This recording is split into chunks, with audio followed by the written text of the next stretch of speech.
come to Mr. Sunil Ralan, sir. Your views on the policy again and your experience in as an SEZ developer, and why do you see a majority of Indian SEZs concentrated in the services sector and not manufacturing? How can this be changed, and especially in context of the Baba Kalyani Committee recommendations, which probably were on similar lines? Thank you, TPCI, for inviting me to this online event. Good afternoon, Viratji, and my distinguished fellow co-panelists, and to the viewers and participants in today's webinar. The STBI scheme had already been in place before the SEZ policy was introduced. Real estate developers and the tenants already knew this business model very well. Once the tax incentives in the STBI scheme were phased out, there was an exponential growth in the IT SEZs. The manufacturing sector, didn't have similar opportunities due to a variety of reasons, and the restrictions and limitations in the SEZ framework didn't help much either. However, now there's winds of change in the world with the ongoing trade war and the global pandemic.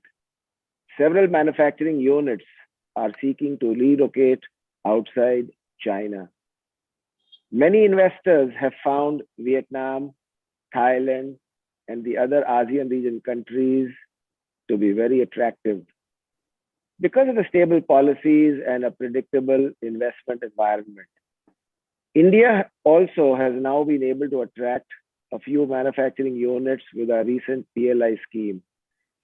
These factories are primarily seeking to cater to the Indian domestic market. Manufacturing units find themselves in India setting up discrete factories for DTA and exports in order to comply with the duty exemption schemes and the tax refund mechanisms.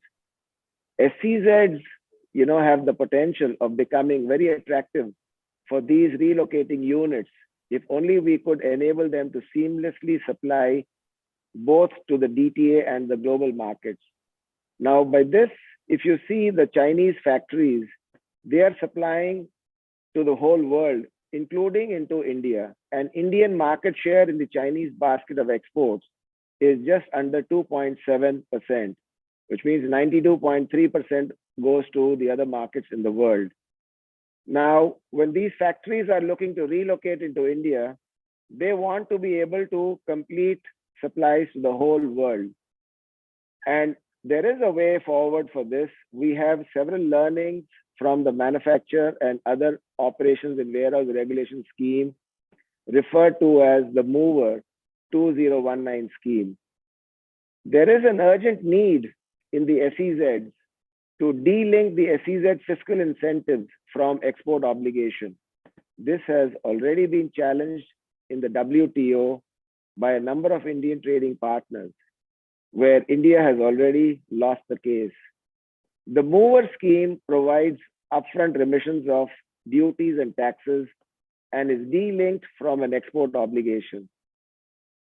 Products, we have seen which are manufactured in the SEZ unit and supplied to DTA are subject to tariff on the entire value of the finished product, including the local value addition. There have been several instances where products were imported from ASEAN region countries with whom we have a FTA at much lower tariffs than what is supplied from the SEZ units. SEZ units must be charged to tariff only on the duty foregone principle, as is the practice in the MOVER scheme. The next change where we seek SEZs to be facilitated is permitting job work by SEZs for the DTA, which is permissible under the MOVER scheme. Now, let me explain to you a classical situation of a job work by taking the live example of a German company which manufactures state-of-the-art gearboxes in Coimbatore for use in windmills in India and overseas. The German company is required to provide after-sales service to all its Indian customers, including those who were supplied from its Chinese factory. The Indian SEZ unit is, however, permitted to provide after-sales service only for those gearboxes which were supplied from their Coimbatore factory. All the other gearboxes supplied from China continue to be sent back to China for servicing, despite the Indian unit having state-of-the-art machinery and adequate capacity. Needless to say, this makes the entire process highly inefficient and expensive. And above all, the German parent company can't relocate lock, stock, and barrel to India, even if they are prepared to do so. We have seen so many such situations for manufacturing, and where the manufacturing exports have a huge potential now in India. We find that we are tying ourselves up with our own policy mechanism, which we need to, have a relook and a revisit. And, India against these ASEAN countries is definitely placed at a very strong position and an advantage, because if you look at the countries, whether it is in Singapore or in Thailand or Vietnam, the domestic market is very, very small. In India, the main attraction is the domestic market. And just as I shared with you the data, 2.6% of the Chinese exports is coming to India, and 92.3 goes to the rest of the world.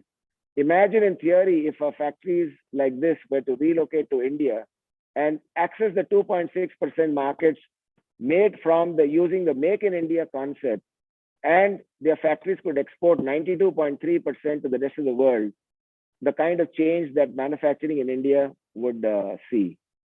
Thank you for now.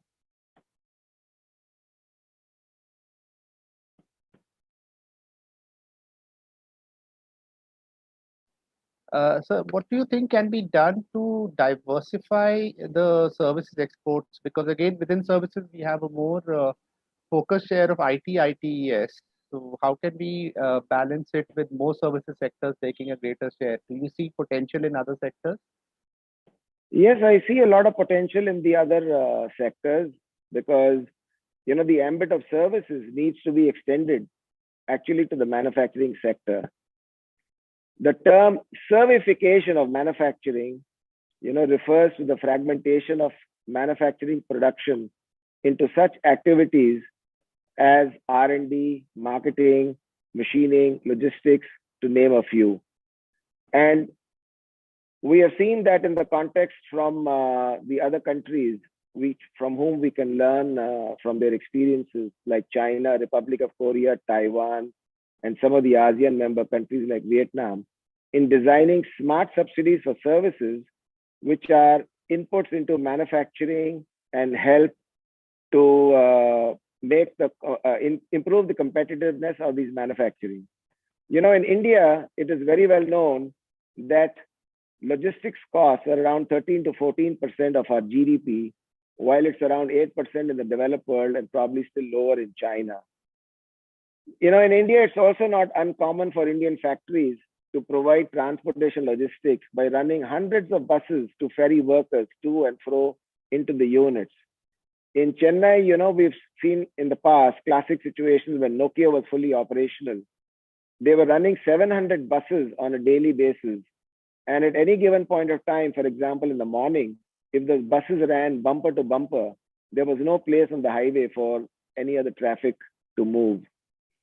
Another area where we need help is India is trying to attract high-value manufacturing in the SEZs. This will require training and skill upgradation, which will also entail costs. Now, what we are seeing is that in these manufacturing units, in the SEZs, if they can be given some subsidies to offset part of the cost of logistics, labor transportation, training, electricity, R&D, treatment of industrial effluents, and any other costs which account for a significant part of the manufacturing cost. The aim is to reduce the cost of manufacturing by subsidizing services used in the manufacturing for exports. This is a common practice followed by many countries in the SEZs, as this is WTO compliant. If India designs such smart subsidies, SEZs would be able to attract manufacturing units and can be engines of inclusive growth, value manufacturing, and exports.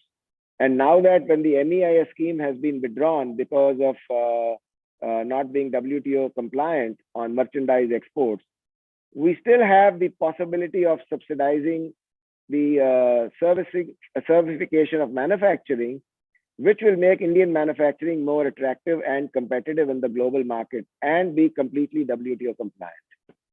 I think we have a huge potential here for certification of manufacturing. And just to share with you the data, from the SEZs, we have seen total exports which were done.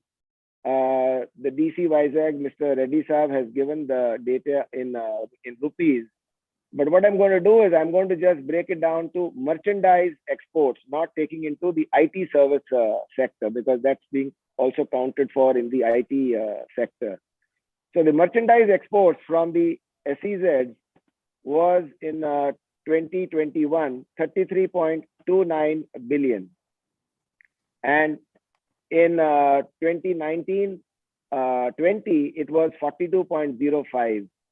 Now, a major chunk of these exports are contributions of the HS code 27, which is petroleum and petroleum products, and HS code 71, which is gem and jewelry and precious metals.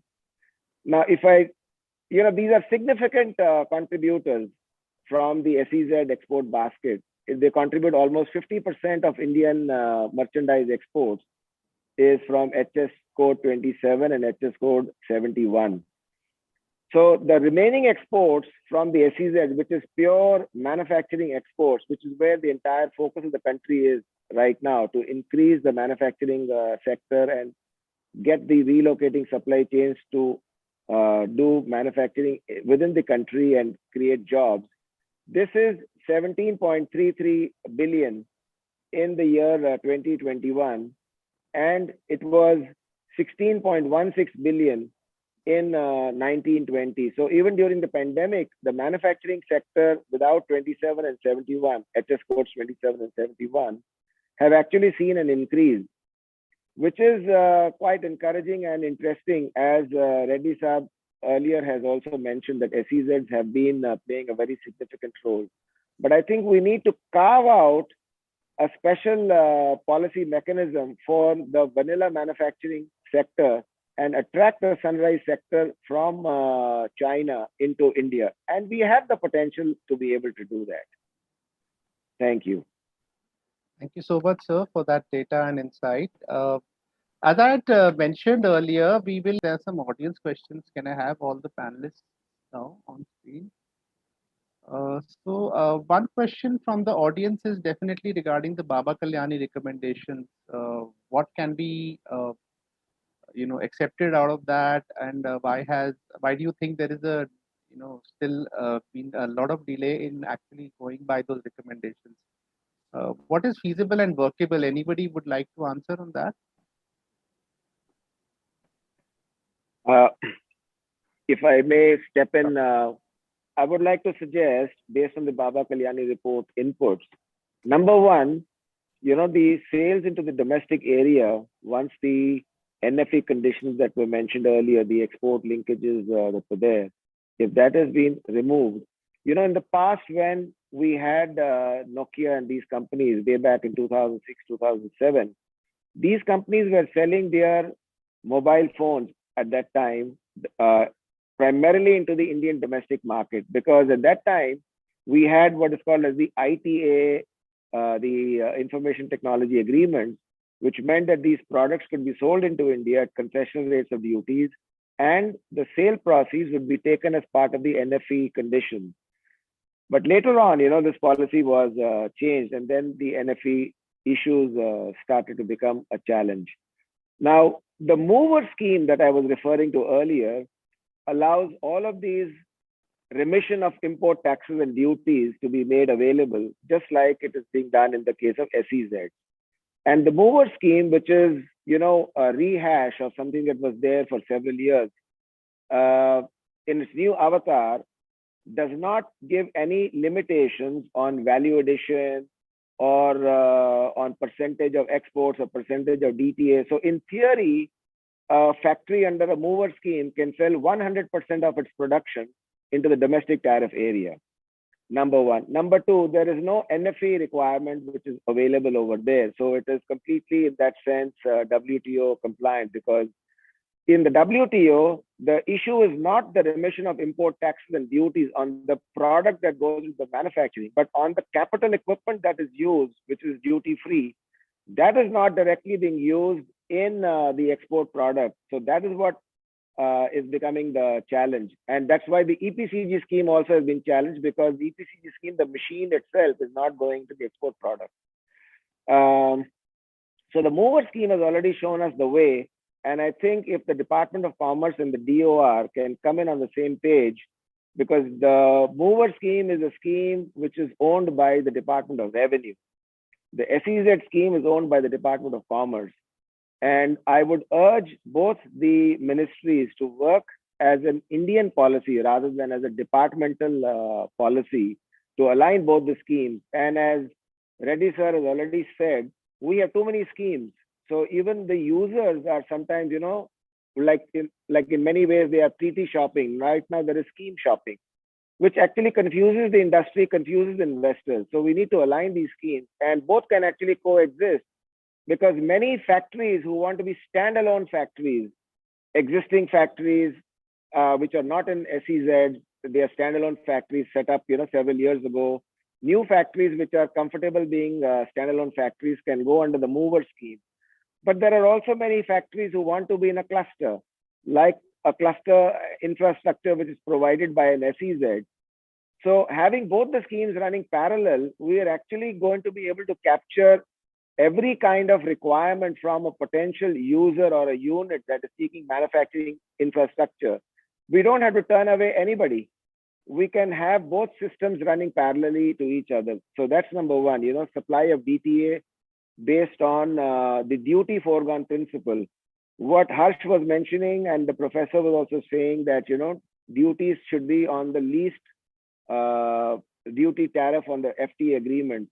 We've been working with the ministry for the past, I would say, 11 years to bring in this concept of duties being levied under the least tariff rate for FTAs. The problem with that was in the ministry and Department of Revenue, because we have different FTAs, different commodities. All commodities are not covered by all the FTAs. There are different sets of commodities and different sets of tariff rates. So it was becoming a very cumbersome exercise as to picking out the least rate for that particular product.